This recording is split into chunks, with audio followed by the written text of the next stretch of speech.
All right, we're on the record. In re Mass Tort Medical Litigation. 45 Seal 1, 1308 PL 82. Various lawyers and parties here, represented by counsel. Can you identify who you are, everybody, and who you represent? For my court reporter, please. Yes, Your Honor. My name is Matt Bruno, and I represent the class members. Dick Young, Judge. I represent the class members also. Carl Mulvaney, Your Honor. I represent Theodorson Ruth and Conan Malad. And Kevin McGough, likewise, I represent the lawyers in this case. And your clients are here? Yes, Your Honor. Yes, sir. Okay. Are we ready to proceed today? Yes. We have an outstanding motion for summary judgment filed by the plaintiff, which was filed first, and we have a cross motion for summary judgment filed second. So plaintiff would go first. Yes. I do have a preliminary question before we get started today, and that is, I was looking through the file, and a lot of times not everything's in it. One question I had for the parties is, how does the court know from looking at its file when notice was sent and who it was sent to as far as the class members? I didn't bring the pretrial order that we entered into, Judge, but... well, I have that in there, the joint management order? Yes, management order? And the date specified for the mailings to go out. Yeah, how do I know the mailings went out is my question. Well, I can represent the court that, yes, they did go out. I just, you know, the one big thing that we get beat over our head over and over at the judicial conferences is to make sure that notice is done. That's the biggest way you can get into trouble if there's no notice. And I'm looking at the file. I can't tell whether there was notice sent and to whom, and whether there was any notice sent to all class members. Several of them were returned, and I worked with opposing counsel to get current addresses on those, and none of the second mailings ever came back. So we believe we notified all roughly 290 people. Okay. So by representation of counsel that all class members have been notified? Okay. And I think they were also aware that when the settlement occurred and the monies were paid to them, they came in and received their share of the monies, that they knew that this issue was on the table. They were informed of that. Yeah, I'm aware of that. I just want to make sure anything that the court does is binding and we don't have any problems that come back on us later. And then again, my files, the clerk's file is silent as to whether or not whether anybody opted out. No one opted out at all. Okay, so we're ready to go then. Yes, Your Honor. Okay. Tony Mulvaney. May it please the court, Kevin McGough and I are honored to represent Theodorson Ruth and Conan Malad in this matter. And I'd like to just give a brief overview to the court. Theodorson Ruth and Conan Malad represented 288 individuals who were victims of medical malpractice by Dr. Weinberger. They entered into 288 individual contracts with these individuals, and had a fee range in those contracts of between 33% and 40%, 40% being the cases would go to trial. The defendant class members don't dispute that Conan Malad and Theodorson Ruth expended substantial time and effort in this case and incurred substantial costs, and that they obtained a substantial, if not an unprecedented, recovery from the patient's compensation fund on their behalf. In taking the cases, it was not clear that relief would be had. In any of these cases, medical malpractice cases are a difficult animal, just as a general proposition.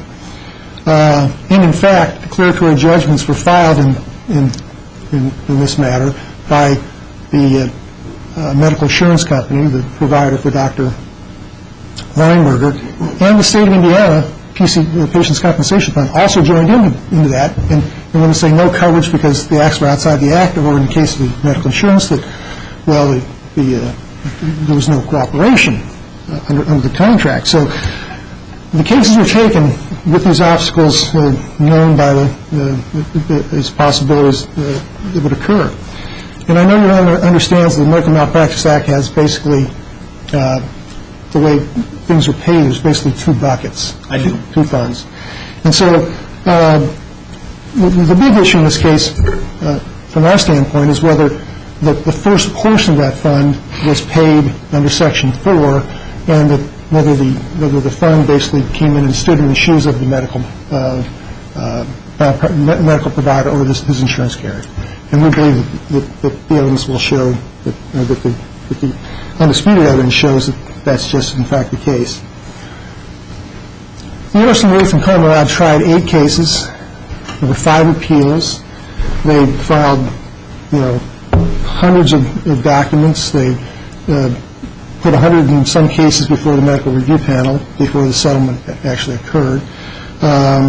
They responded to discovery requests. Coleman expended $938,000 of its own money for costs in this case. That expense was incurred by them. 20,000 hours of time by 25 attorneys at Coleman. Theodore and Ruth had to expand their offices to deal with all the files in this case, all the information, the medical files. They had to get experts to look at various X-rays and medical reports in order to try and defend in these cases.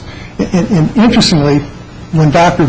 Weinberger's office was going out of business, the receiver trying to gather whatever funds to pay for various people that had demands on Dr. Weinberger, even went after the patients that received the substandard surgeries and were injured by Dr. Weinberger to get monies from them to pay for the substandard surgeries. Coleman and Theodore and Ruth also, in those instances, provided the services, the legal services, to try and deal with those situations as well. So it was clear that after Dr. Weinberger came back from Europe and was finally brought home after he left, that there likely to be no money to pay, and after the state ended up deciding that it would in fact make payments under the Act, that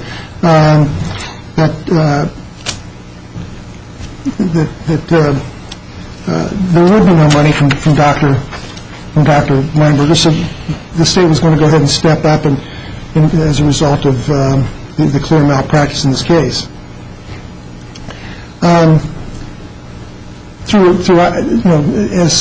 the old case of Johnson versus St. Vincent's Hospital says, these cases are arduous, and attorneys are entitled to a fair fee, and indeed this case was arduous in a lot of respects for these lawyers and for the clients, for the class defendants in this case.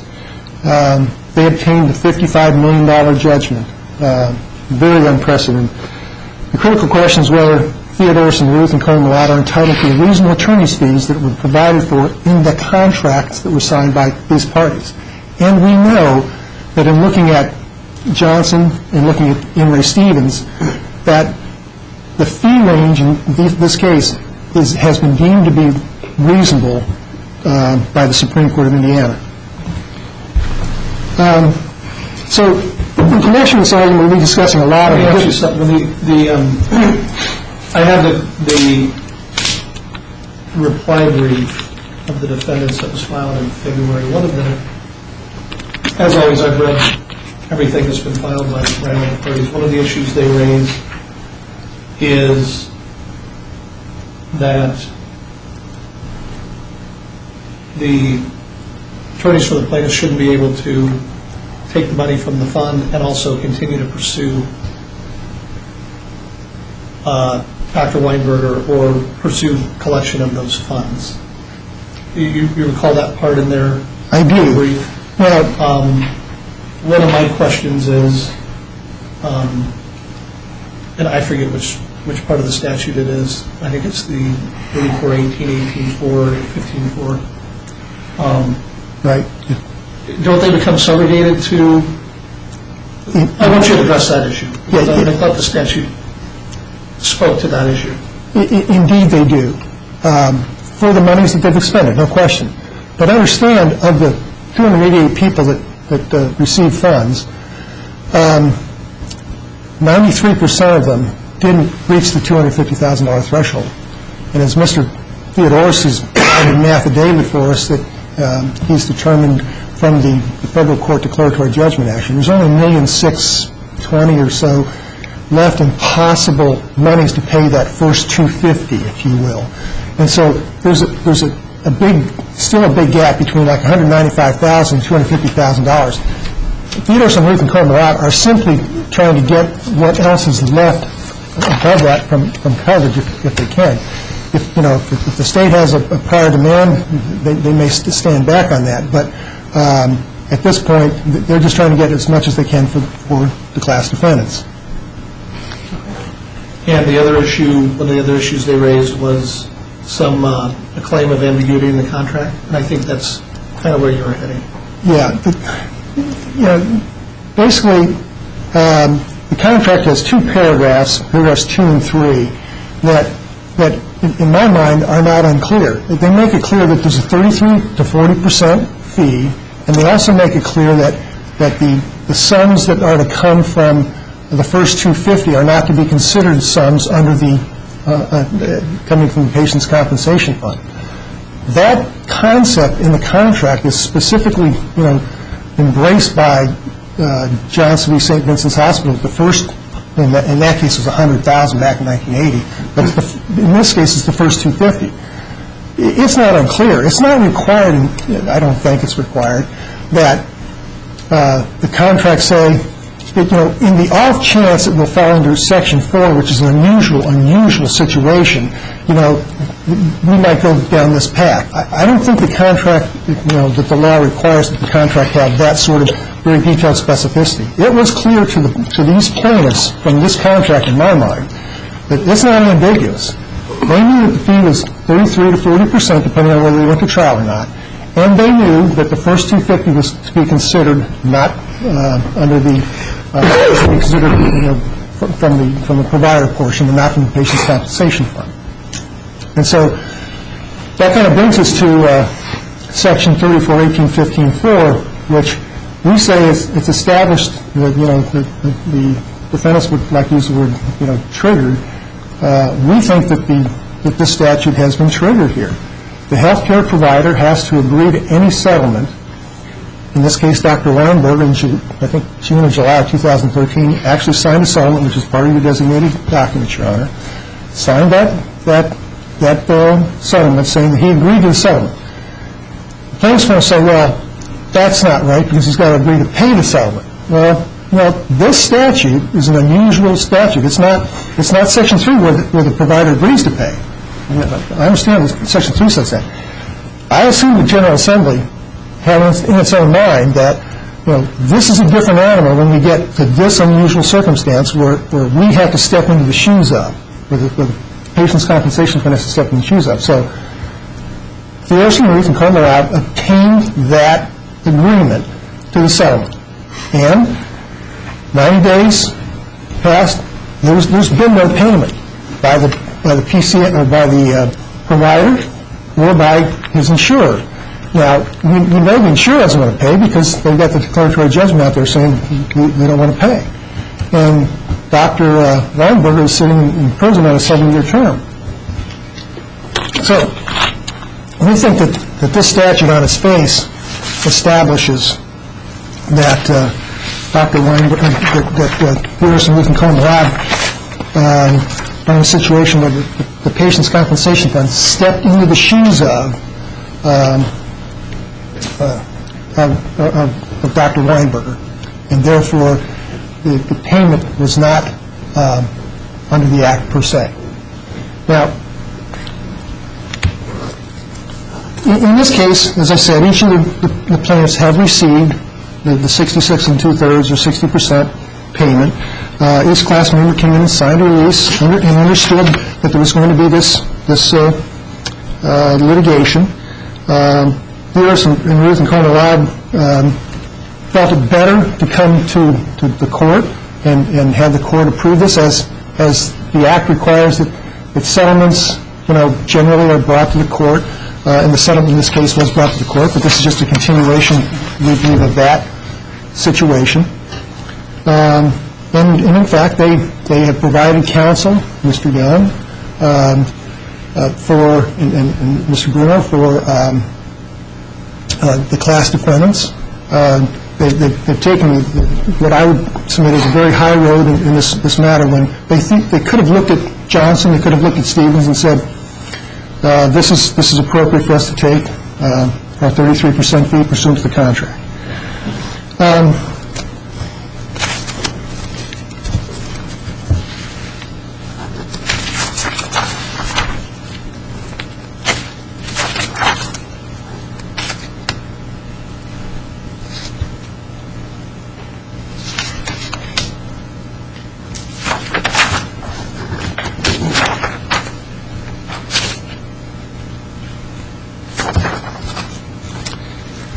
There's 3 points I think that I would like to make sure that we leave you with today, Your Honor. The first point is that, as we've been discussing, is that the PCF stepped into the shoes of Dr. Weinberger and made this payment pursuant to Section 15.4. The second point is that under the 3418-18-1 argument, the 15% cap only applies to awards and not to any payment or recovery under the Act. And that the recoveries under Section 15.15-4 are recoveries. They're not awards, and therefore they don't fall under the 15% cap under Section 15 or 18-1. And the last, and we've already talked about this, the contracts are reasonable, they're fair, they are not ambiguous, and they match up with the case law that we've seen in Johnson and Stevens. Now let's talk about the conclusion with regard to 3418-15-4. The step in the shoes argument just a bit more. We think that this applies for that the payment is under Section 15.4 for a number of reasons. Number one is the structure of the Act, the way this is set up. The legislature had an idea here that, in this unusual and unique circumstance, if there was a settlement that was agreed to, any settlement agreed to by the provider, and no payment for 90 days, then the payment's under that section. We think that's very clear that that's what occurred here. We also think that the release. I'm going to change boards here, Your Honor.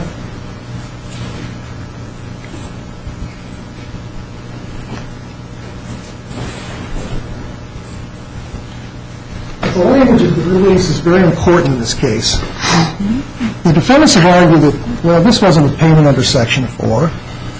Well, I submit that the release, which was drafted by the Patients' Compensation Fund and required to be signed by all of the patients in this case, all of the class defendant members, that release says that Section 15.4 liability is released in this case. They knew that they had liability in this, and they wouldn't have released this if they didn't have this. Now, the defendants cited to a lot of different provisions of the release. Section 6, Section 11, Section 12, Section 16, but they left out this provision. This is the provision that shows that this was a covered portion, that they intended to release Section 4 liability and that payments were made pursuant to that. Okay? And in addition, we've cited to the case that's been filed in federal court where the state has filed a subrogation, because there were some other claims in this case. The 288 weren't all of them. The state has filed and said that, and this is on page 17 of that document, that is the declaratory judgment complaint filed by the state in the designated materials, Your Honor. Page 17, they specifically say that they are asking for a release and pursuing their rights under Section 4, 15.4 liability. There's a paragraph specifically on that. In addition, it's interesting, too, that that basic math in this case tells you that we've already paid the first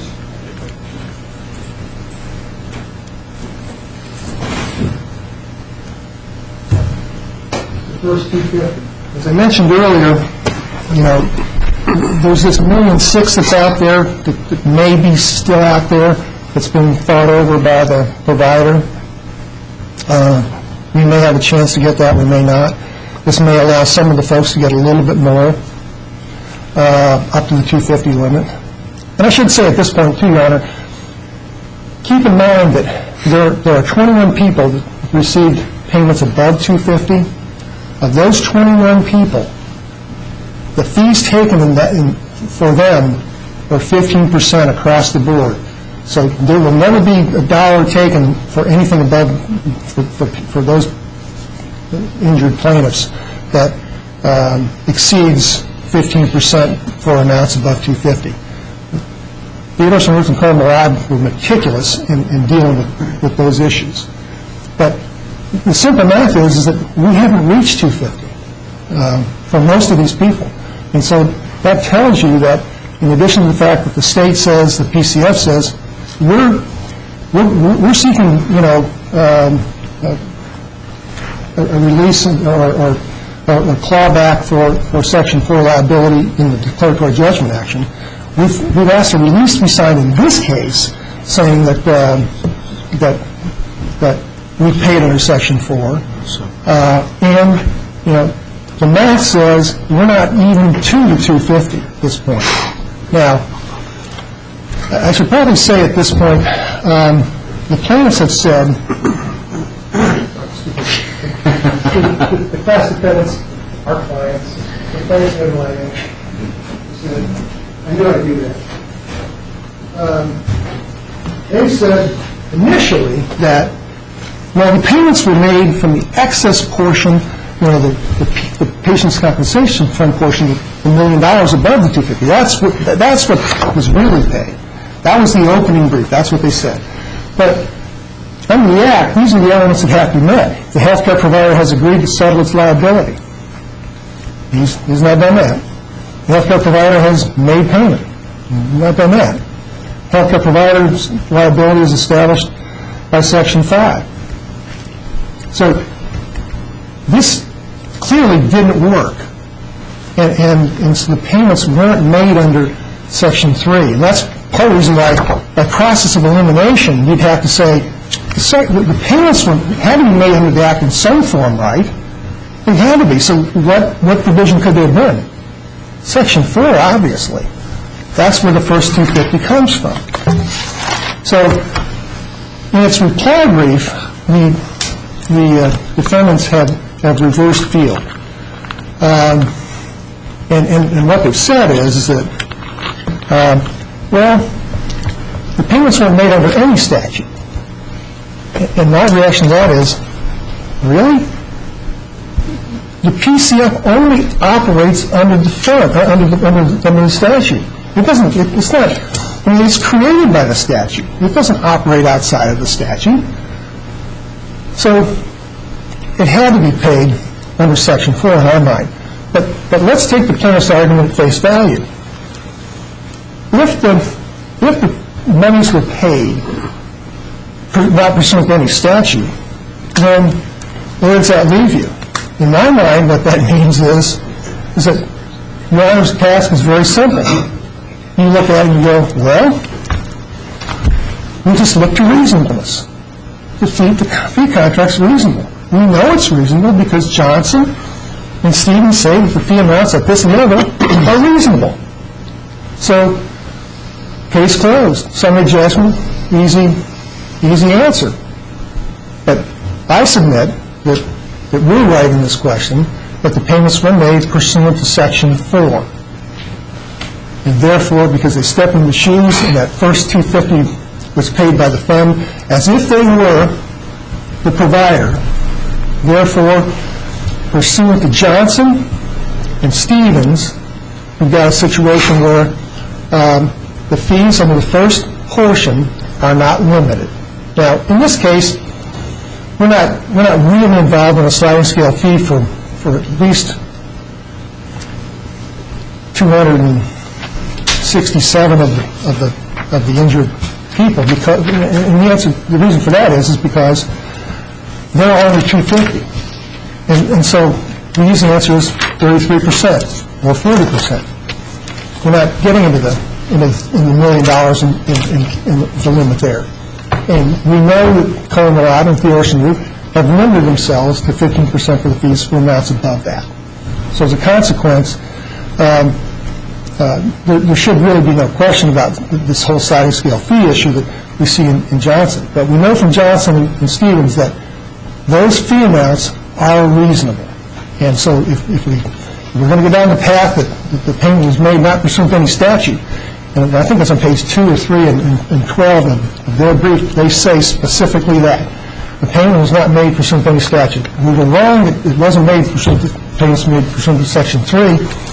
And my answer was, if it wasn't made pursuant to Section 3, it had to be made pursuant to Section 4, at least for the first 250, for the 267, and for the other 21.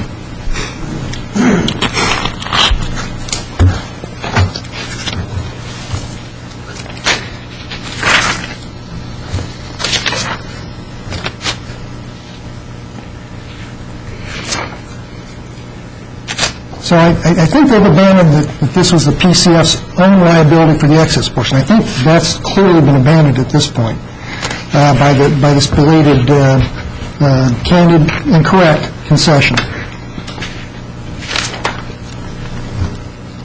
I'd like to move now to the second point I was talking about earlier, Your Honor, which is this whole issue regarding 3418.18.1 and the issue of the language of the statute. And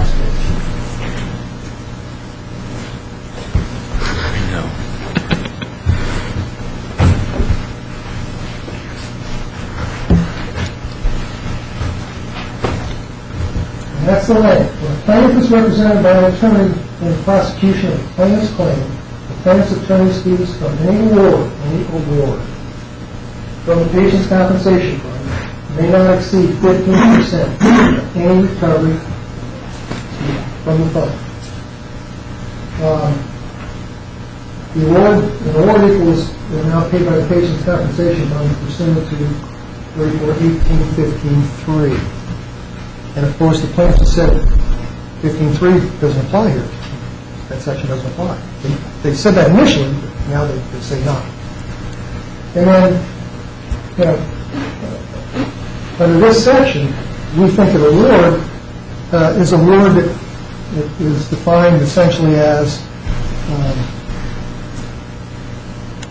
essentially where a determination has to be made to determine whether somebody is entitled to some recovery or some number.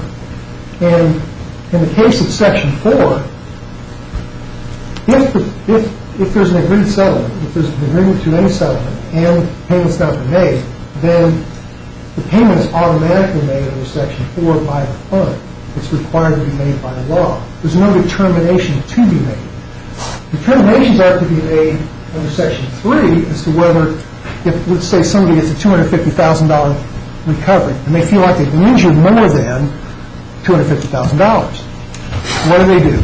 They come to the fund and they say, I think I'm entitled to some more money from the fund, and here are my injuries. And then the fund, after the settlement's been made, makes a determination.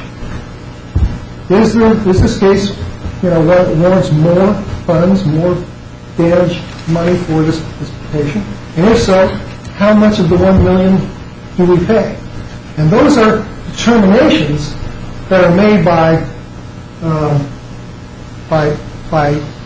the patient's compensation fund and by courts. So in this case, for an award, there must be a determination. And under Section 4, there's no determination. It's an automatic payment once you have a situation where there's not been payment and there's been an agreed settlement. It kicks in. So we submit that the whole concept of award is a critical determination for the court to make in this case, and that's why we make this one of our three main points here. When you look at those words, and it's presumed that the legislature intended to use those words, and that they had meaning, that word award is different than recovery. Now, the plaintiff's going to say it's any payment doesn't matter. No, it says award. An award under the statute, it's interesting to know that the statute says if there's no definitions given in the Act, you use the common law definitions like the one I just gave you, which award is something that requires a determination as to whether something is due and owing. And we've briefed that, Your Honor, that is, in fact, what happened here. So, we think that is a very clear answer for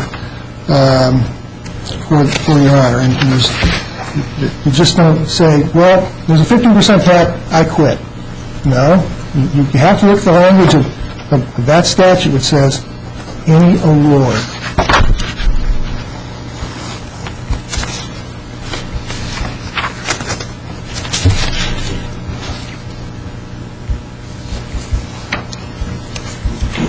Now, we've talked about constitutional considerations in this case.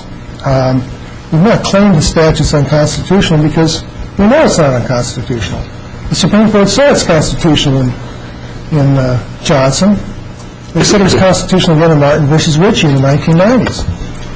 And in Johnson, they specifically dealt with this issue of attorney's fees in the first, as I mentioned earlier, the first or provider portion, is that the fees for that amount can be as much to make the fair and reasonable fee.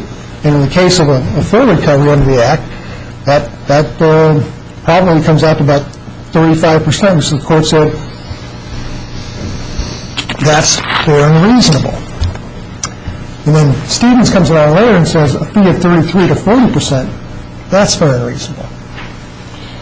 But essentially, if you take the plaintiff's position, what they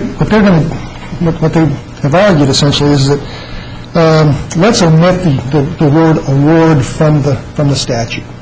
And I submit you can't do that. The words have to be given their meaning under well-recognized law. And they essentially want to say that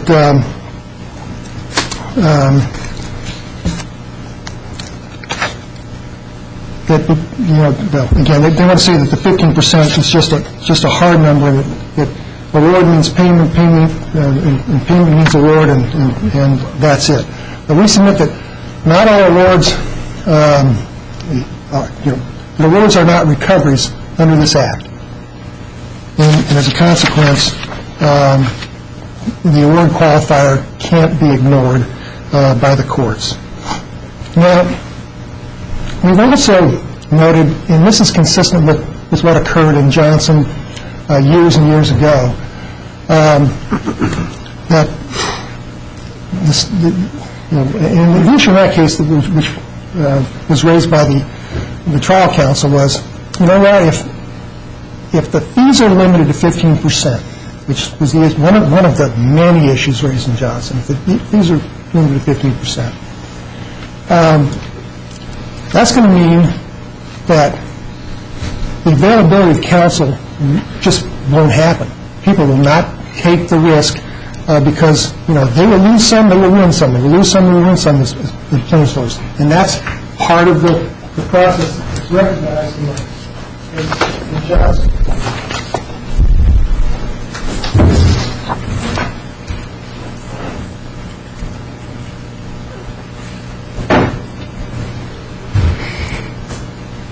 So, Barry Ruth and David Cutshot both filed affidavits in this case saying they would not have taken this case had they known that they would be limited to 15%. Their fee agreement says they get 33, 40% fee. Standard, everybody knows it. They would not have taken this case. But just, for the benefit of the court, we've gone out and we've obtained the affidavits of some of Indiana's best medical malpractice lawyers. And they have followed, and they well know what Johnson said years ago, that people won't take these cases. And in that case, Justice Brewer said, "Oh, no, you've got it all wrong. You get to take as much of the first $250, the first portion, in order to make a fair fee." And these lawyers here, Jerry Garrow, working in Minneapolis, very distinguished. The 50% fee would limit medical malpractice victims' access to competent counsel. That's a critical issue here. I submit we don't have to get to the constitutional issue because it's already been decided by Johnson. But that's a critical issue because access to counsel for these people had my clients not taken the risk in this case to go out and try and get recovery for these folks, they would have nothing. And there's been no evidence presented that anybody else would have been willing to step forward to do this for a 15% fee. And Ken Kelly, very distinguished, 32 years of practice in Lake County, Indiana, same thing, 15% fee would be financial suicide. Tilden Mendelsohn, interesting about Tilden Mendelsohn, we've had a lot of conversation about the various cases in this case, like the Benjamin case and all that. I can tell you, Tilden Mendelsohn was really the guy that helped work up the quote sliding scale fee contract that's used by a lot of the lawyers in Indiana. And I know that because I worked with him. And he and I actually went to the disciplinary commission after the Benjamin case came out and said, wait a second, what about Johnson and taking the first $250, the first portion, dividing that fee? And they said, oh, don't worry about it. And then out came Stevens. It's like, well, wait a minute. And so I represented the Trial Lawyers Association on a petition for rehearing with the Supreme Court of Indiana. We were the parties. We said, can we file a petition for rehearing and intervene and get this thing straightened out? And Stevens straightened it out. And Rhett Tolber, of course, tremendous, 40-year financial work in Lake County. He's aware that no law firm can take a case like this if they really get stuck with 15% fee. I mean, that's the evidence, and that evidence is undisputed, whether it comes from those four individuals, or these two individuals, or these folks back here. They wouldn't have taken this case. So access to counsel is a key component if it meets the constitutional issue. But again, I submit that Johnson has decided the constitutional issue for us. Stated differently, I submit that there's no reason that a medical malpractice victim who sues an impecunious or recalcitrant physician is subject to a 15% attorney fee, whereas a medical malpractice victim who sues a healthcare provider that pays the provider portion may be subject to a fee as high as 100%. Doesn't make sense. These lawyers should be entitled to the same fee that any other lawyer taking a medical malpractice case gets. And that brings with the fact that you're going to have counsel available to those folks, like all these folks that were injured by substandard and unnecessary surgeries. I've kind of touched on this point, but it probably goes without saying, but Indiana is very strong on the idea of lawyers, contracts are kind of a sacred thing, and that freedom of contract is something that will be upheld. And these clients were all confirmed what the contract was. It was not unclear. It was not ambiguous. They knew it. And so the right to contract, I submit, has high value and should be considered in this case as well. Now, I've already touched on Benjamin and these other cases, Johnson. So let me move on to my third conclusion, Your Honor. As I said, the contracts were reasonable, absolutely reasonable. They were fair. These folks know it. And this is actually your first question. Were they ambiguous? No. They weren't ambiguous. It says that the provisions of the contract say that the lawyers are entitled to 33% of all sums recovered on account of a settlement, or 40% of all sums recovered on account of an award. All sums will include both portions of the medical malpractice, buckets, if you will. I don't know the case. The plaintiffs argue that, because that wasn't clear what that all meant. I don't know the case that says, and it was explained that that there was the first $250 wasn't from the fund, so that was understood, and it was also explained in the contract that the excess was capped by the 15% amount. So those things were not unclear. The clients clearly knew what was going on.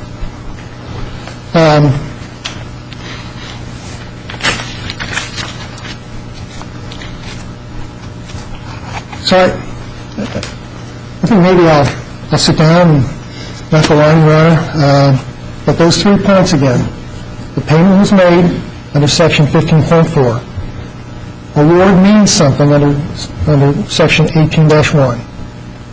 It means something. It means that there has to be a determination. In the case of Section 4, there was no determination. It was an automatic payment because Dr. Weinberger agreed to any settlement, and there was no payment in this case to this day by Weinberger or by medical assurance. And finally, these fees are reasonable, and the contracts are reasonable, and they should be enforced. And we ask that summary judgment be granted for my clients. Thank you. From you.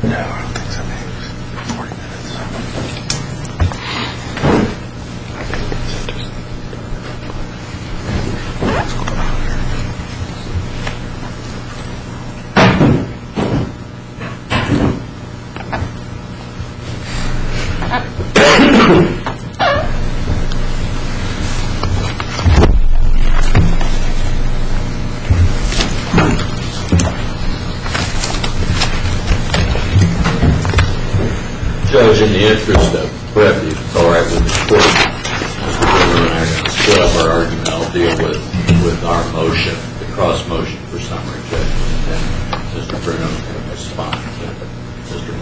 Mulvaney's arguments. I don't have any problem with that. Okay. There's several things we agree on, and that's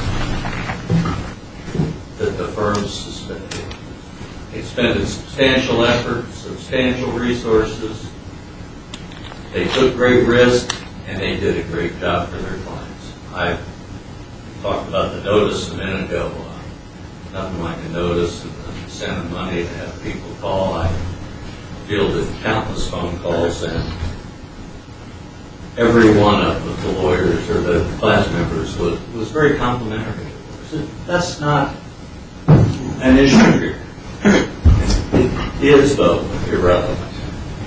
What we're here to talk about is a settlement with the Patient Compensation Fund for what the release terms as the excess liability and allows these people to continue with their claims against medical assurance.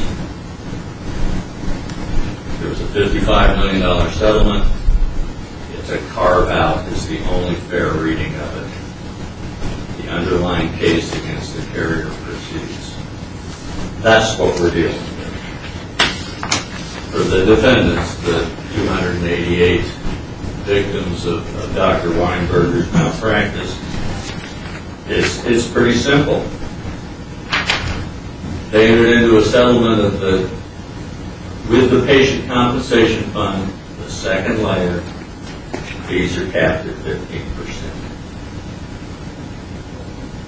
If you look at Section 1 of the Malpractice Act, it says when a plaintiff is represented by an attorney in the prosecution of the plaintiff's claim, the plaintiff's attorney's fees from any award made from the Patient's Compensation Fund may not exceed 15% of any recovery from the fund. Is that same language included in 34-18-15-4?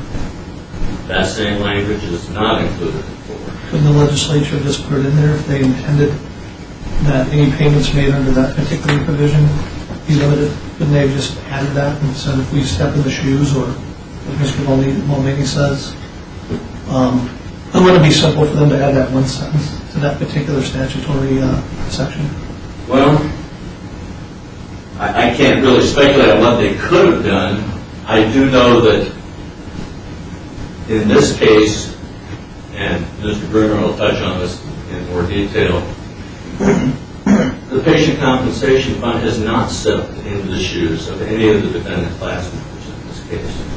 The persons they stepped in the shoes of were other people, not the class members in this case.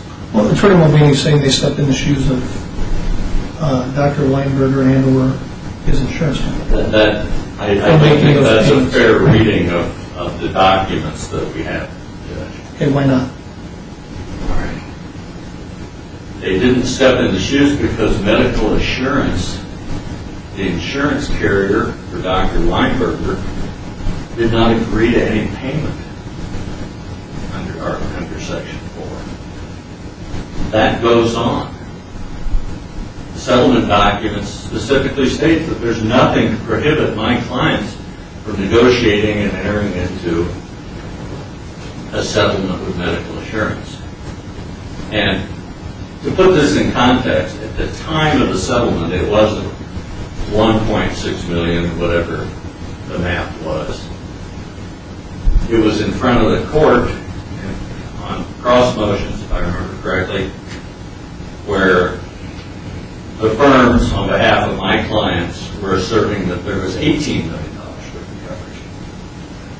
There's since then been a summary judgment or something entered, not a final judgment, and the amount is still up in the air as to what can ultimately be recovered, if anything, from the patients, from the medical assurance, from the underlying carrier. Okay, go on. Our position is pretty simple. The statute limits the fees when you get money from the patient compensation fund. Plaintiffs want to make a big deal about a difference between an award and a recovery. Well, Let me ask you this. What is your position then? Let's say, I know Attorney Mulvaney is saying that 3418-15-4 applies and you're saying it doesn't. Let's just presume that it's a classic case that it absolutely does. Everybody agrees that it does.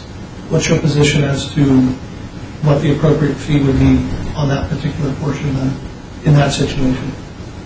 if the fund paid, It was a classical, we follow 3418-15-4. in that case, And the fund pays the $250 obligation of the insurance company. Everything fell right into place, and everybody followed that particular statute to a T. What happens to that money according to your position? for that to occur, medical assurance. No, I'm saying presume that it did. Okay. I'm not parsing whether it did If or medical didn't. assurance had agreed or if it all happened, judgment, then if they didn't pay, the fund would be required under Tort to step in, and then they would stand in the shoes of. and the question is, what would happen with that $250? Would they be able to take all of it? They would be able to take all of it. Yeah. Go ahead. Anyway, with regards to this statutory construction on the award you can get from a fee when you're not under Tort, the Supreme Court told us there's no distinction between award and recovery. The Stevens case talks about money paid from the fund, 15%. In Stevens again, the Medical Malpractice Act limits lawyer recoveries to 50%. Doesn't that make a distinguishment between the two? They make no distinction between the two. In Stevens, When they say paid from the fund, doesn't that distinguish between the two in and of itself? well, that's what we have here. Paid. The money was paid from the fund. Well, I understand that, but you just told me that if it was paid from the fund, by the fund, under a classic following of 3418-15-4, And there would be no cap on the, and it's still paid from the fund. Absolutely. And if Section 4 applies, So I'm just trying to follow that Okay. logic to say that this somehow means that any dollar that comes from the fund ever is subject to a 15% cap. When we just went through Unless the you exercise have- to show that that wasn't true. Unless 4 is triggered. The Supreme Court's told us that when 4 is not triggered, there's no difference between award and recovery. Stevens talks about paid from the fund. 3 or 4 different places. Benjamin, all the cases deal with a payment from the fund as being capped at 15%. It's a simple matter, in our opinion, of statutory construction.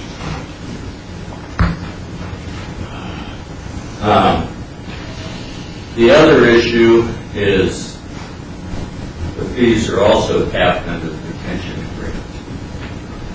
And unfortunately, I can't read it from here. Problem when your eyes get as old as mine, but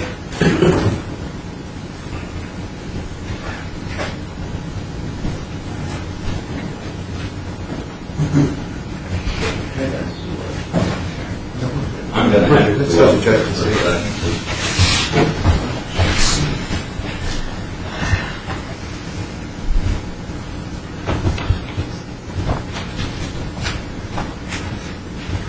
If you look at the fee agreement, it says that any amount due from a judgment or settlement is in excess of the amount due from the health care provider.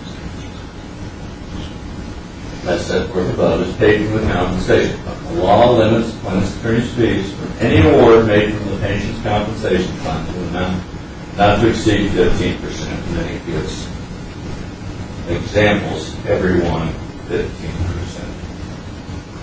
This settlement is for amounts in excess of the amounts paid or to be paid by the patient's compensation. Mr. Mulvaney said we all cited from lots of sections of the release. There's another section that touches on that. Paragraph 14 states in pertinent part, the release set forth herein is intended to provide relief for plaintiff for any amount in excess of what plaintiff could recover and or settle for the unpaid claims, while at the same time not relieving medical assurance of its obligations for coverage. In this case, it goes on, nothing in this paragraph shall be construed to prevent plaintiff from entering into settlement negotiations with medical assurance or consummating a settlement with medical assurance. Interestingly, it also says that if this paragraph contradicts or conflicts with anything else in the release, this is what you're supposed to look to for the intent of the plaintiffs.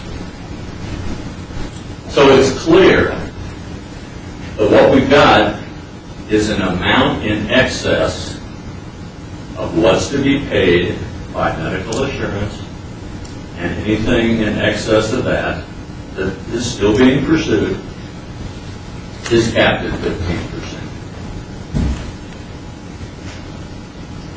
For those two reasons, we believe that the cross motion should be granted.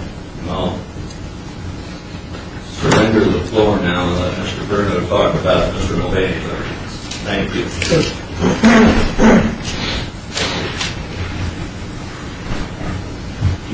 Posters.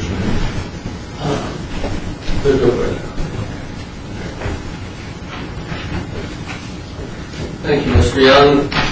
May it please the court, my name is Matt Bruno, and I too represent the class members in this case. And I just want to clear up any confusion as far as the class members are the defendants in this case. They were the underlying plaintiffs. I believe they may have been referred to by the plaintiffs in this case, which are the firms. There's as the plaintiffs. Confusion here. Okay, I'm going to refer to the firms and the class members. I think that's as clear as I can be. And I also want to be very clear on the point that we are dealing with a statutory cap.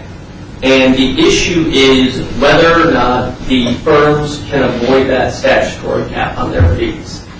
The defendants, the class members, do not have to prove that it was under Section 3 or Section 4 or anything like that. This was a voluntary settlement payment that was not triggered by any particular statute. It was perhaps informed by what their liability may someday be under these various statutes, but this was voluntary settlement payment. And I also want to point out that there's a lot of textual analysis going on in this case, and I'm going to do my best to sum it up for you here, but we really would refer you back to our briefs. We believe that things are set forth very clearly therein. I'd like to talk first about the ambiguity in the retention agreement, and I too can't read that from here. Evidently I should have gotten bigger posters. But basically, Judge, we have three options with respect to the retention agreement. It either unambiguously caps fees at 15%, which is what Mr. Young talked about, or it unambiguously... I'd be curious to hear that. What was that? I'd be curious to hear that. Sure, absolutely. How it caps fees at 15%. Because I've seen tons of these, and I don't think that's what they do, but I hear you out. So it either unambiguously caps fees at 15%, Okay. or it unambiguously does not cap fees at 15%, or it is ambiguous. And to the extent it is ambiguous, it shall be construed against the drafters of the agreement per Supreme Court case law, which in this case, of course, was the firms. So we'll talk first about the unambiguity of the agreement. It indicates here any amount due from a judgment or settlement that is in excess of the amount due from any healthcare provider. Let's start with that. That is in excess of the amount due from any healthcare provider. At this point, there is no amount due from any healthcare provider.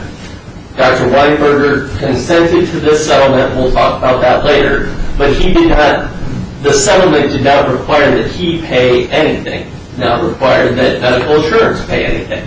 So at the time the settlement agreement was entered into, there was no amount due that was in excess. There was no amount due from any healthcare provider. So the payment by the patient's compensation fund was in excess of the amount due from any healthcare provider, and therefore, unambiguously, that amount would be paid from the patient's compensation fund, and the law limits the amount of plaintiff's attorney fees from any award made from the fund to an amount not to exceed 15% of any recovery from the fund.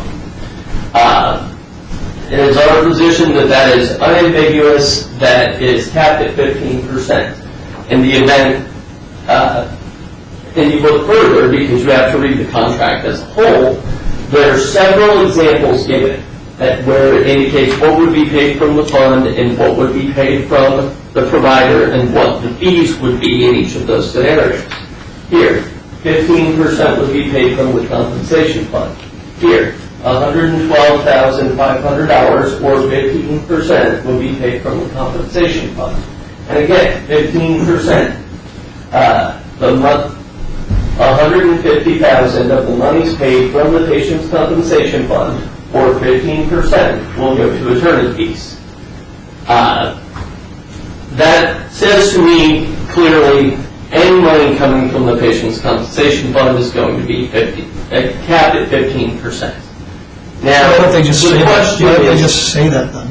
I mean, if that's what it means, why the whole exercise in talking about the money in excess? I mean, clearly what it's referring to, and everybody knows what it's referring to, is any funds above and beyond the first statutory threshold, which changes from time to time. I mean, they're not going to put the exact numbers in there because they may have cases that operate under one threshold and cases that operate under another, depending on the age of the case. I mean, doesn't that clearly contemplate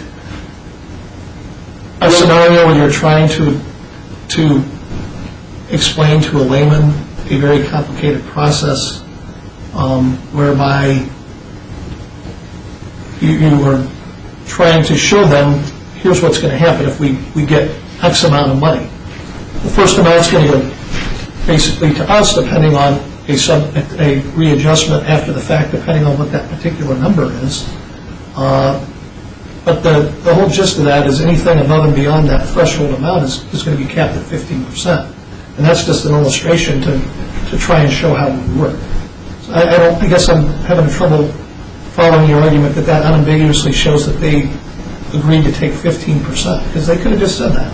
It'd be a nice, easy retention agreement. Well, all we have to say is we'll take 15% of anything and be the end of it. Well, it's not 15% of anything. They can take up to 100% of whatever they recover from the provider. And that, as The premise was that discussed, this unambiguously shows that they're agreeing to a 15% fee. That's what I'm not following you on. they're agreeing to 15% from the patient's compensation fund. But they do indicate in a separate portion. That doesn't indicate from the patient's compensation fund under any scenario. Saying if we get any money from them under any scenario, it's clearly contemplating anything in excess to the threshold amount. No? Well, let's talk about that portion, because here it does say, however, the Act does not limit the enforceability of attorney fee contracts made regarding fees to be paid from the first $250,000 of recovery, as that amount is not considered to be an award from the patient's compensation fund, provided the total fee is reasonable. There are several ambiguities in that statement, the first of which is the first $250,000. As you indicated, and I very much appreciate that you already have an understanding of the Malpractice Act, is that the liability for medical malpractice, the claim is against the provider. And that claim, the damages from the provider's liability, is capped at $250,000. That is, and then past that, if there are additional damages above and beyond $250,000, then there's a claim against the patient's compensation fund. So that is akin to primary insurance coverage and excess insurance coverage. And here, the claim for the first $250,000, quote unquote, remains and is actively being pursued against Weinberger to the extent of his insurance coverage. So the first $250,000 has not been reached yet. That's been indicated, I believe it was even indicated today. What about the people that settled their cases for $50,000? The people who settled their cases for a payment Say from $50,000, just use a nice round number. Sure. The people who settled with the patient's compensation fund for $50,000 still have a claim for up to $250,000 against the carrier, or against Weinberger to the extent of his coverage. That claim remains. That first $250,000 has not been reached. It's not first in time. The firms would say, and sort of as you're phrasing your questions, it's, well, they've received $50,000. Isn't that part of the first $250,000?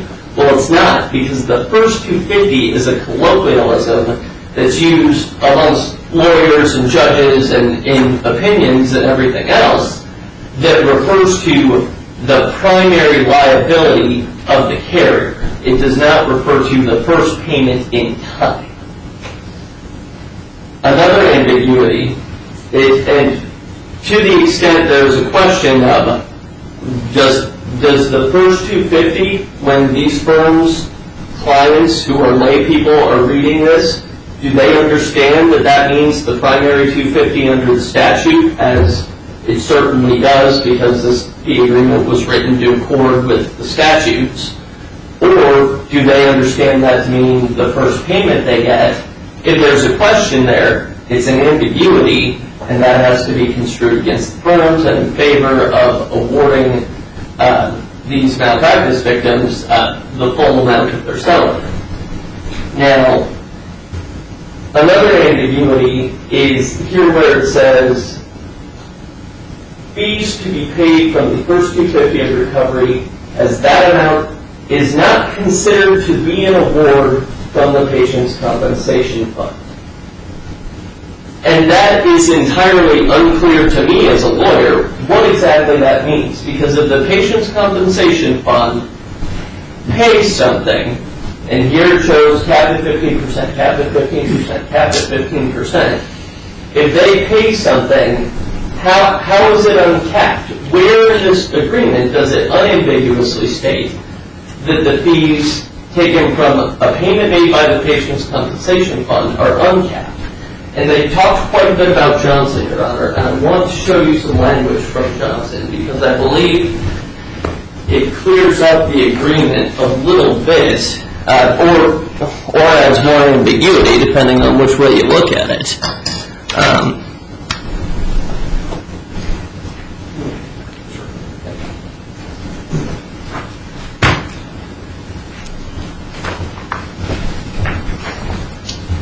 Thank you. And I flagged and highlighted the relevant language. Here in Johnson, which was Supreme Court precedent at the time this retention agreement was drafted, it says it does not at all, and it refers to the fee cap statute. So the fee cap statute does not affect at all the enforceability of contracts made regarding fees to be paid from the first $100,000 of recovery, as that amount is not received from the compensation fund. Whereas in their agreement, they track that language almost identically, but they say, as that amount is not considered to be an award from the patient's compensation fund. And that language just doesn't make any sense to a layperson if up here it says if there's a payment from the compensation fund that's capped at 15%, but then it says, but it's not considered to be an award from the patient's compensation fund. It just doesn't make sense. It's confusing, and it's certainly confusing to a layperson who are relying on their attorneys to clearly delineate in writing how the contingent fee will be applied. How's that confusing? I don't see the confusion here. Run that by me one more time, because I'm certainly not following you as to why it would be confusing. Okay. I see here that it says, any amount due in excess of the amount due from any health care providers paid from the compensation fund.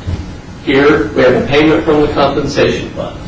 Then it says the law limits the amount of plaintiff's attorney fees from any award made from the compensation fund to an amount not to exceed 15% of recovery from the fund.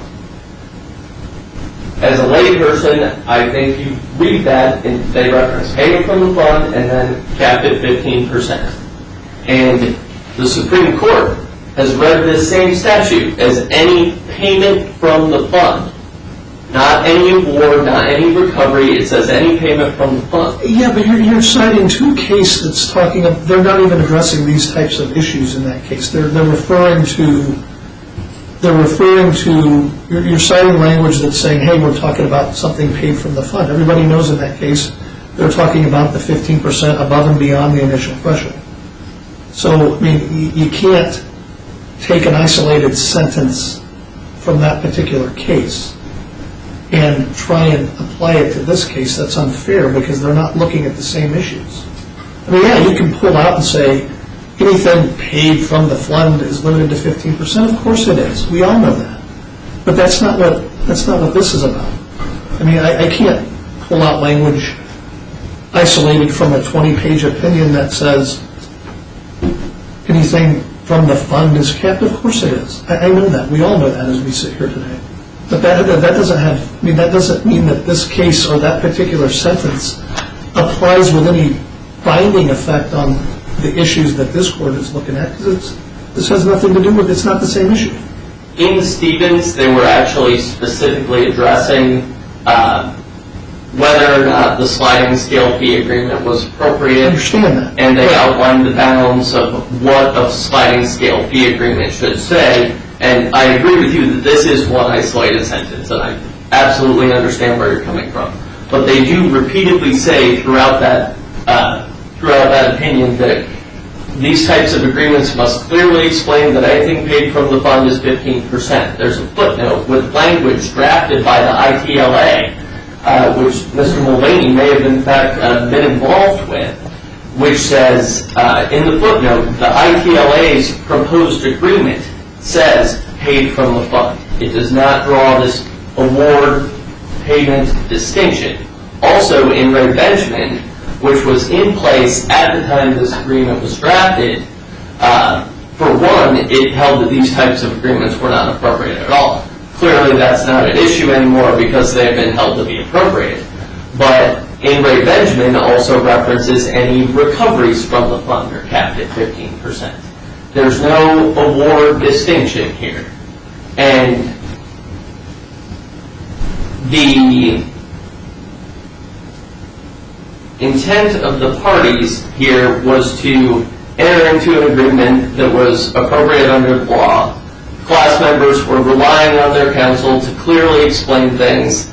And if you disagree that it's unambiguous that there's a cap, the question is it unambiguous that there's no cap in this particular settlement, in these particular circumstances? And I think we wouldn't be here if it was clear in that respect, because if nothing else, there's an ambiguity in the law that needed to be clearly explained in writing by the firms to their clients. If you have any more questions on this, I'm happy to keep talking about it, but I can move on to the inactivability of Section 4.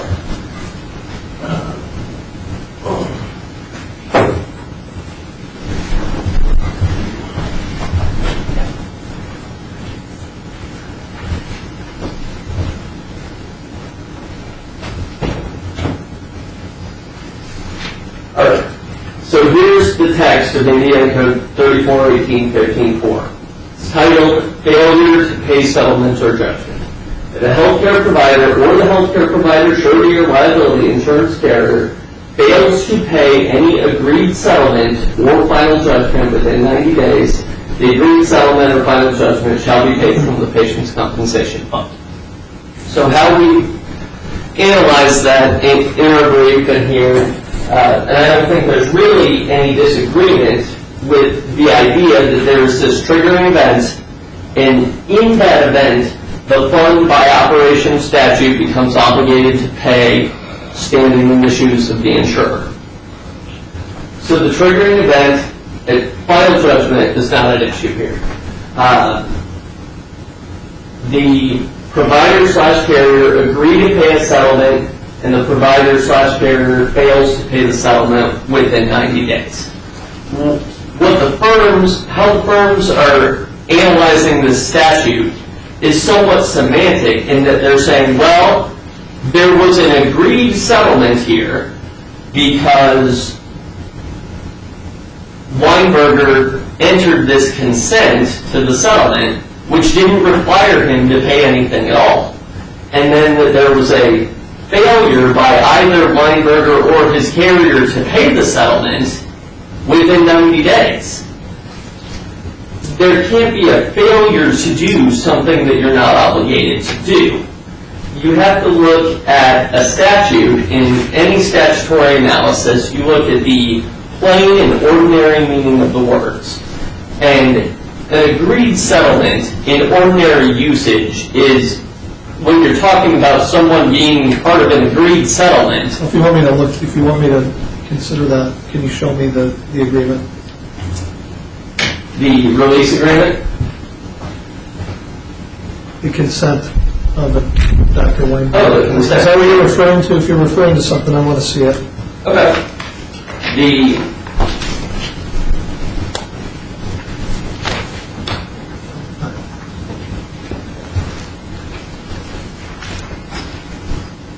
This is what you're referring to. Yes, this is what Weinberger entered.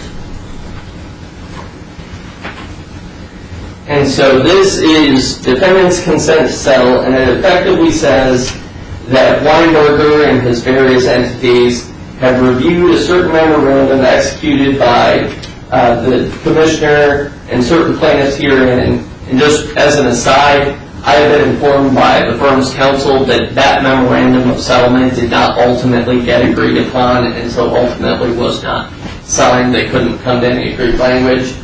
But it does indicate, and so the settlement was based on the individual release agreements. And Weinberger says that he and his various entities consent to the commissioner's payment of an aggregate sum of $55 million.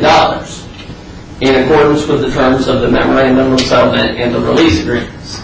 The release agreements do not make any indication that there's a required payment from Weinberger. This consent to settle, there's no required payment from Weinberger, there's no required payment from his carrier. And so, while, yes, there was an agreed settlement between the fund and the class members, there was an agreed settlement there.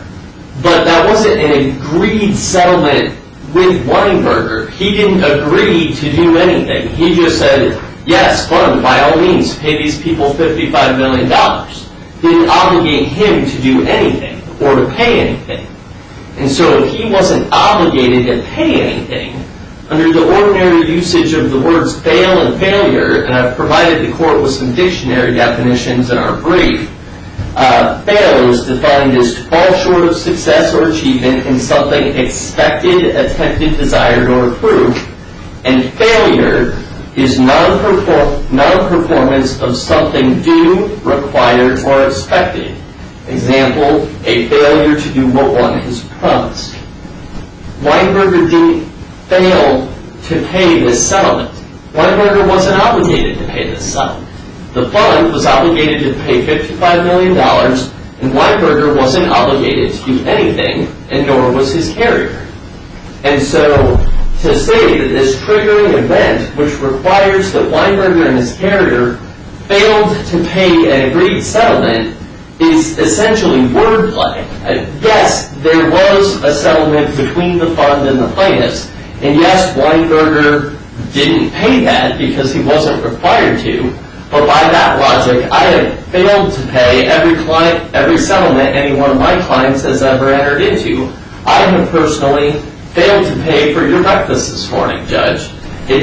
That is not the usage of the word fail. You have to look at the ordinary usage of the words in the statute, and the legislature was not contemplating this hypothetical scenario where there was an agreement for the patient's compensation fund to pay something, and a provider enters a consent that doesn't require them to do anything, and then they don't do anything. If that were the case, the patient's compensation fund could step in and unilaterally agree with any plaintiff and say, we're going to pay you $1.25 million without ever talking to the provider. We're going to pay you $1.25 million. We have an agreed settlement. The provider, who knows nothing of this settlement, doesn't pay that settlement, and then the fund has a subrogation claim against the provider. That's not what this statute is about. And on the subrogation claim issue, the subrogation claims that the PCF filed in the related action were not related to this $55 million settlement. There were 3 separate settlements or judgments where the fund where there was a judgment or a settlement agreement with medical assurance, and then medical assurance did not pay that final judgment or agreed settlement, and so the fund stepped in and paid those and filed a subrogation action. And those are more clearly delineated in our initial brief. But there is no subrogation action by the fund against Weinberger or his carrier in relation to this $55 million. So, this triggering event just simply never happened. And it's true that there was a release in the release of the fund that released liability under this statute because you release any and all claims, known or unknown, whenever you enter into a settlement. You release everything. This release does not change history and make it a compelled involuntary payment triggered by this statute where the triggering event never actually occurred. This was a voluntary settlement payment.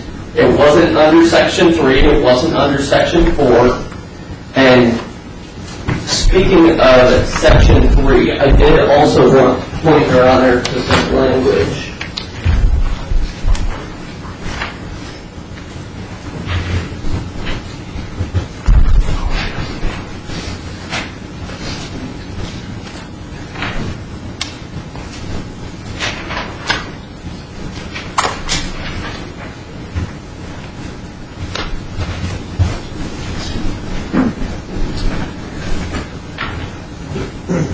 you see the first sentence there.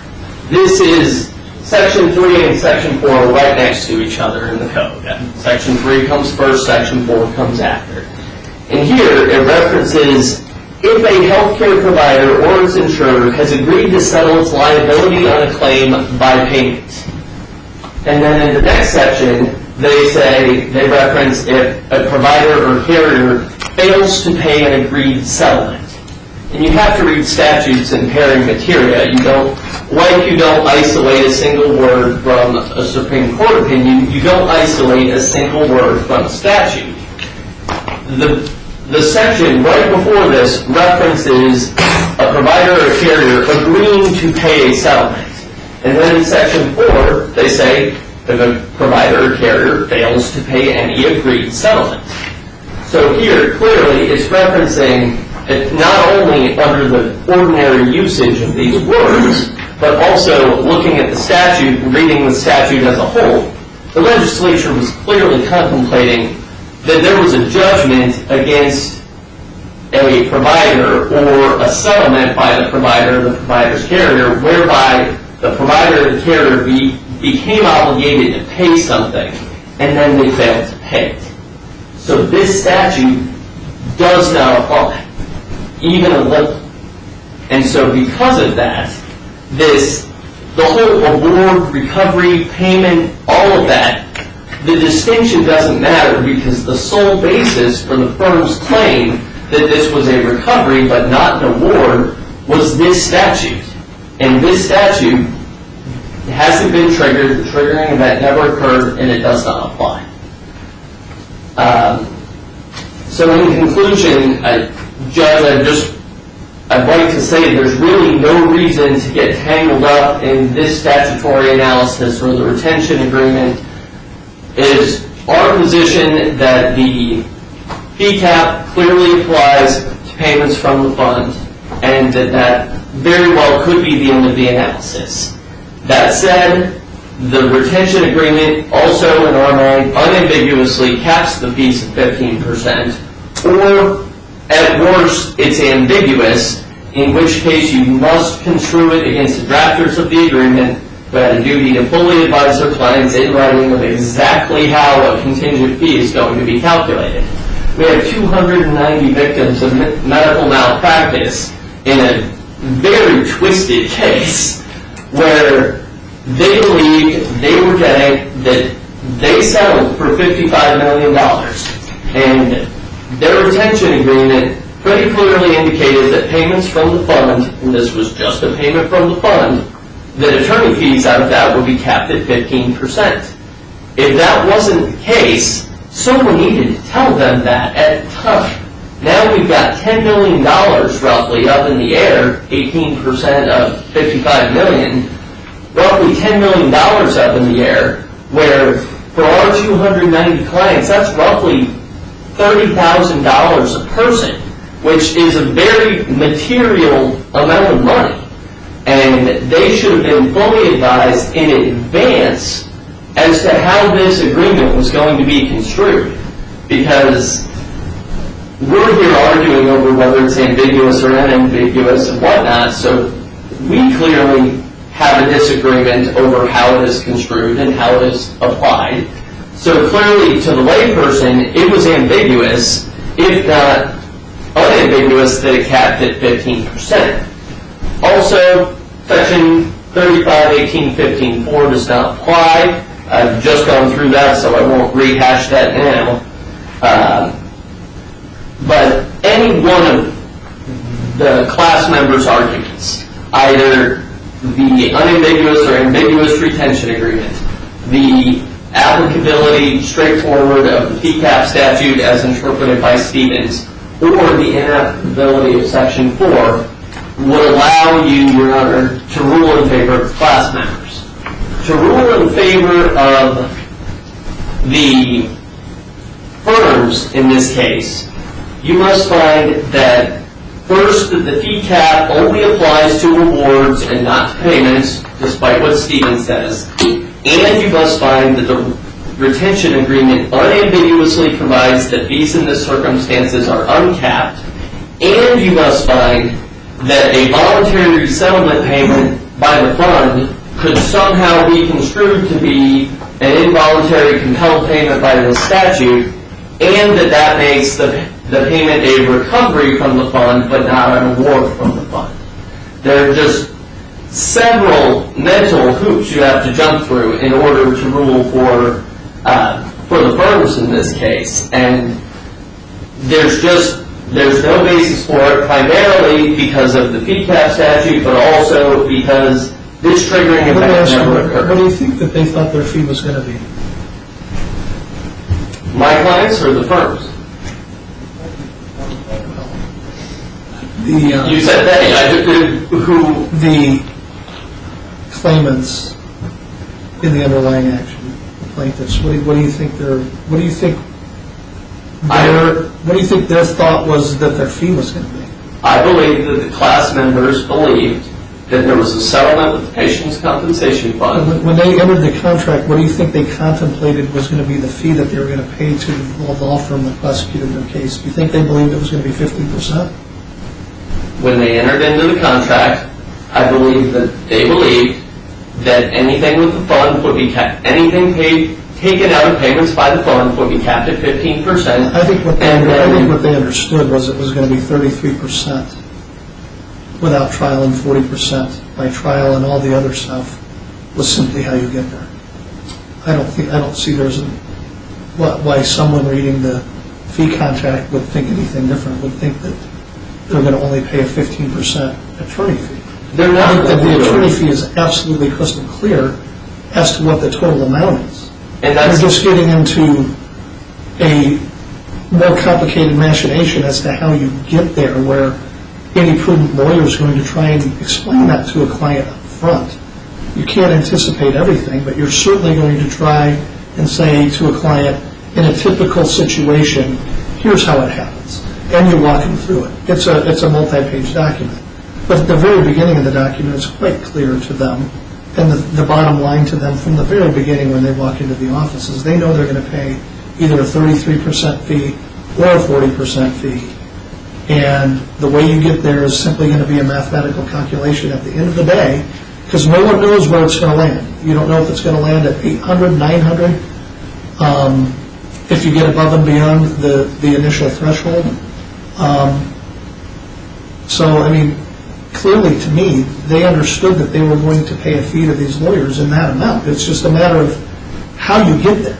Well, and Judge, I don't necessarily disagree with you. We're not at the end of the day. It seems like we're at the end of the day because there has just been a settlement with the Patient's Compensation Fund, but we're not at the end of the road here.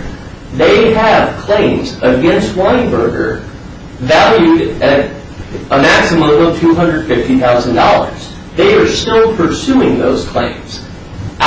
Based on the retention agreement and the sliding scale, out of whatever recovery there is in those underlying cases that remain outstanding, these firms can take up to 100% of the recovery. So if they go to a reasonable fee in accordance with their retention agreement. Right, but assuming based on the calculation, if it's 15% of this and 100% of the underlying, if that still reaches a reasonable fee of, say, 33%, they're allowed to do that. And I believe how these things are set up, it would come out right at about 32 or 31%. Well, yeah, precisely. There are some cases where you do the math, the attorney involved doesn't even get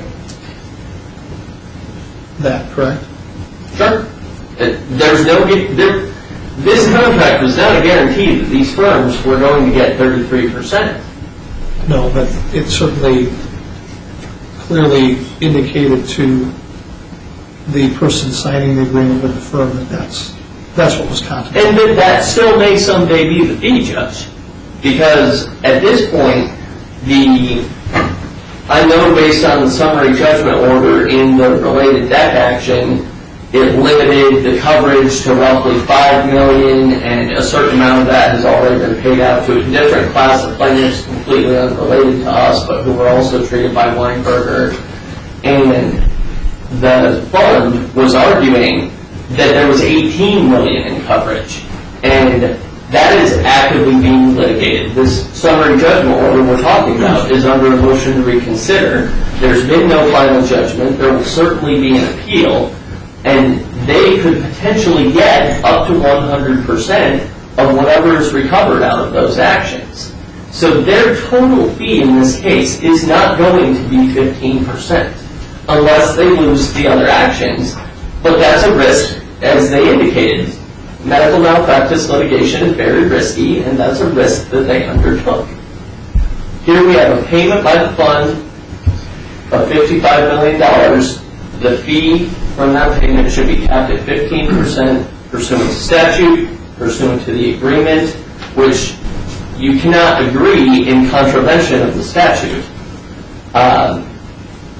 And so we respectfully request, Your Honor, that you enter summary judgment in favor of the class members, the defendants in this case, and hold that the attorney fees that may be taken from this $55 million settlement are capped at 15%. Thank you. You're welcome. Lady.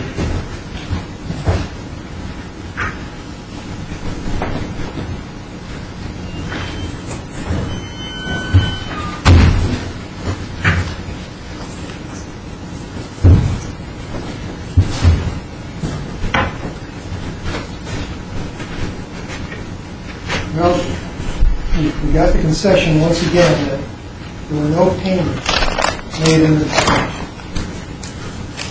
There were no payments made under the statute, and all you have to do is say it's a fair and reasonable fee of 33 or 40%. So once again, you indicated that. Let me focus again on the three basic points. Section 15.4 in this case applies. It does apply. They say 3 and 4 don't apply. It does apply. There has to be payment by the PCF under some statute. In this case, those terms are met. It's not a semantics game, as they've argued. Those terms have been met. The health care provider agrees to any settlement. You know, he had and to talk about an obligation and failure to pay. His obligation exists under Section 3 of the Act to pay the first $250. He wasn't going to pay the first $250. He didn't have the first $250. And medical insurance is gone. They went to DJ, they went out. So, you know, it falls under the Act. They haven't paid, and he agreed. There's been a failure to pay, and he had an obligation to pay, as they say, under Section 3. I didn't really hear any argument at all with regard to the award recovery. I mean, it's kind of touched on a little bit, but those terms in Section 18-1 do mean something. Award is something different. There has to be a determination that occurs under Section 3 by the medical malpractice, by the patient's compensation fund. There was no determination in this case. Why? Because they simply have they have a situation where they have to pay because of the meaning of the terms of Section 4. There's no determination. So, and they agree. It doesn't fall under Section 3 where the determination is made by the patient's compensation fund. They absolutely agree. You know, it sounded like we were talking like this was excess money and not, but they've agreed that there's no payment under Section 3, which is the way you get excess money. So I have to admit, I'm a bit confused by that argument. You know, there was talk in Mr. Young's argument about the second layer. Well, that's Section 3. They say we've not gotten to the second layer.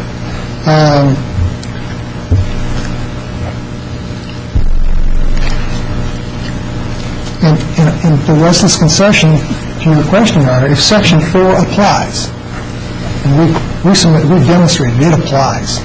If it applies, they agree that payment from the fund can be taken as much as 100% for attorney's fees. And in this case, of course, it's not going to be taken to 100%. It's going to be taken to 33% or 40%. was talking about Stevens and all that. Warren was absolutely right in his questions. Stevens is a sliding scale fee case. It wasn't a Section 4 case. None of these cases are Section 4 cases. You don't see Section 4 cases. Only rare instances, like you've got a road doctor, do you get that? And do you then have a situation where you do exactly what Theos and Ruth did and Coleman did and said, okay, how do we satisfy the terms of the statute and the rules that the legislature intended? Well, we get the agreement, we get the consent from the doctor who says, yes, indeed, I consent to that agreement.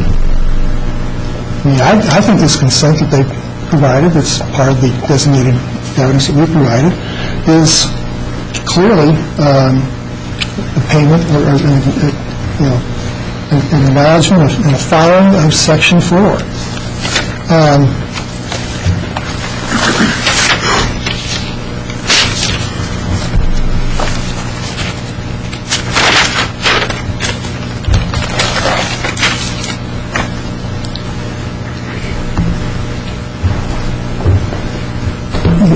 I don't think we heard this again. I don't think I heard anything that really talked about, how 18.1 in an award under the statute kicks it over to Section 3.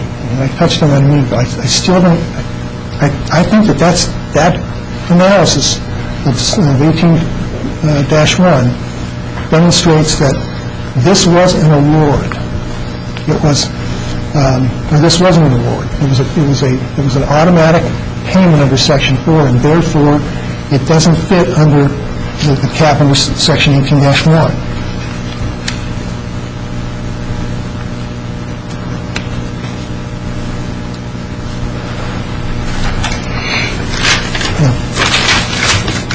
I submit again that the PCF came in and actually stepped into the shoes of Dr. Weinberger and made those payments, and therefore the payments were under Section 4. Now, they make this argument that, no, that's not what they wanted to do. Look at the language of the agreement. Look at the consent, the release language. But again, the release language has that specific referral to Section 4. It does. And what they've not talked about is Exhibit 2B, I believe it is, of no designation, which is a 2B to the Cutcha affidavit. As I referred to this previously. It's page 17, paragraph 62. And it says, as a result of medical assurance's failure to pay Weinberger's non-parties portions of the above-referenced settlement, judgments, PCF, blah, blah, blah, may maintain a direct action with medical assurance under Section 4. Section 4. That's exactly what the Patient Compensation Fund is going after. They're going after liability. They know they're making payments under Section 4. That's why they have it in the release in our case. What was that? I'm sorry, I couldn't find it. I'm sorry. It's Exhibit 2. It's Exhibit 2. It's the release agreement? No, it's the First Amendment complaint filed by the Commissioner of Insurance. And it's Exhibit 2B, and it's attached to the Cutcha affidavit. A is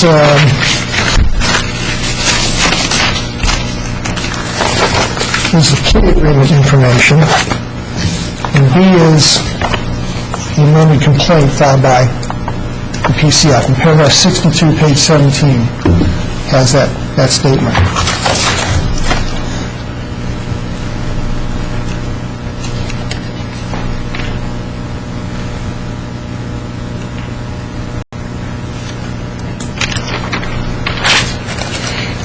Well, I come back to my 3 points. This was a fair and reasonable fee. Everybody acknowledges it was a fair and reasonable amount.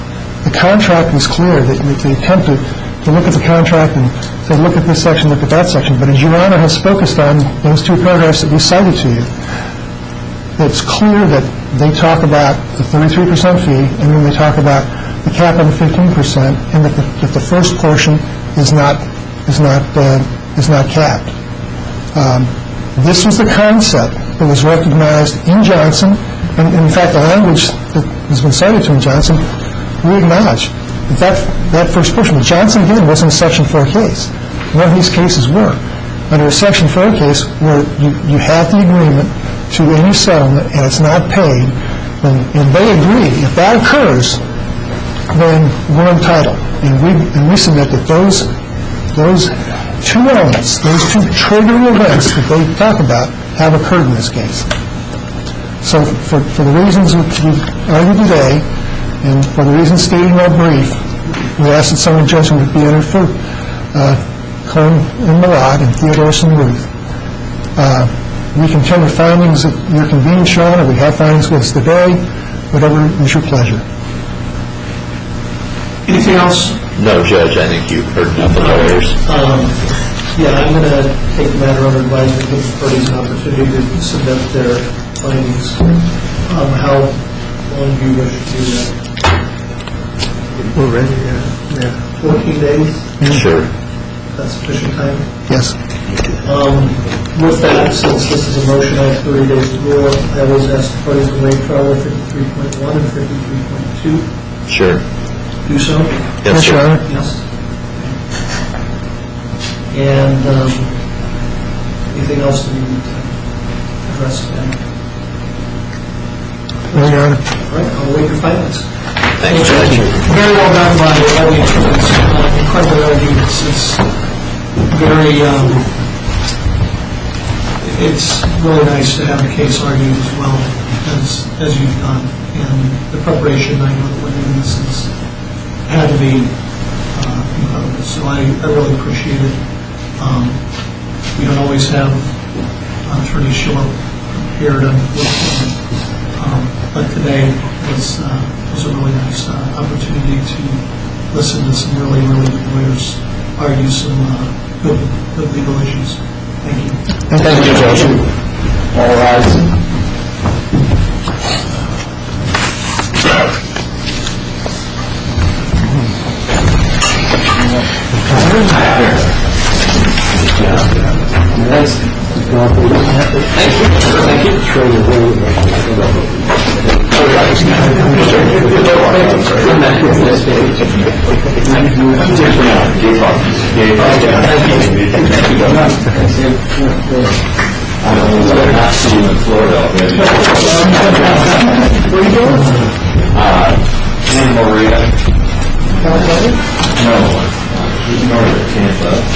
And then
did you take all the stuff? Yeah, just throw it all in here. Okay.